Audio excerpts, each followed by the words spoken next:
First, download the software by going on the Shortcut website and clicking on Download. Choose the software version accordingly to the computer you're using. After having followed every step of the installation guideline, just open the software. In the central blue New Project window, choose where you want your project file to be placed. Name your project and then click on Start. Before getting into more details about editing, you will first need to import your media, such as photos, videos, recordings, and so on. Click on Open File and choose the material you want to import. Your files will appear on the playlist here on the left panel. Drag and drop them on the central preview window. You will be able to play the video, pause it, and fast forward it. You can also determine the in and out points of the video by dragging these small white arrows on both ends. Consider this preview window as the antechamber of the editing process. You choose which videos you want to use, visualize them, set the beginning and the end. The layout is the way in which your screen is organized. You can see here you have different panels, all corresponding to different options. You can organize your screen in the way you prefer, using these 5 grey dots to adjust the panel size like this, or the 2 buttons on the top right corner of each panel. The one on the left will put it in a separate window, whereas the one on the right will close it.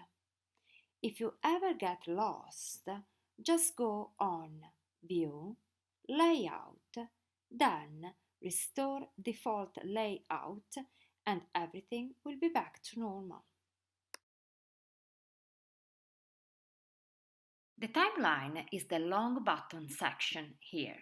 This is where most of the editing takes place. In order to put videos from the playlist in the timeline, you will just need to drag and drop them on it, like this. You can trim the videos by dragging both ends. You can split the video by clicking on Split at Playhead, your playhead being the white cursor here, which you can place by clicking on the upper dark grey stripe right here. Once split, you can drag and drop the different parts of the video and place them wherever you like. Now let's add a second video by once again dragging and dropping it. And just like the first one, you can trim, cut and reorganize the different parts as you like. Now that we have multiple videos, it is time to create transitions in between them. To create a transition, just drag the video over the other video you want it to transition to and drop it. You can see it here. I have done it so as to have the end of the first video overlapping the beginning of the second one. You will see these blue and purple triangle shapes. This is your transition. You can resize the transition by dragging the trimming handle in either direction. Determine the type of transition by right-clicking and selecting Properties. You'll see Audio and Video Properties pop up.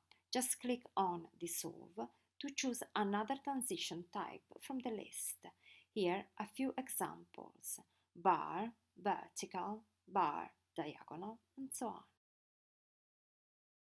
This magnet-shaped tool has a straightforward use.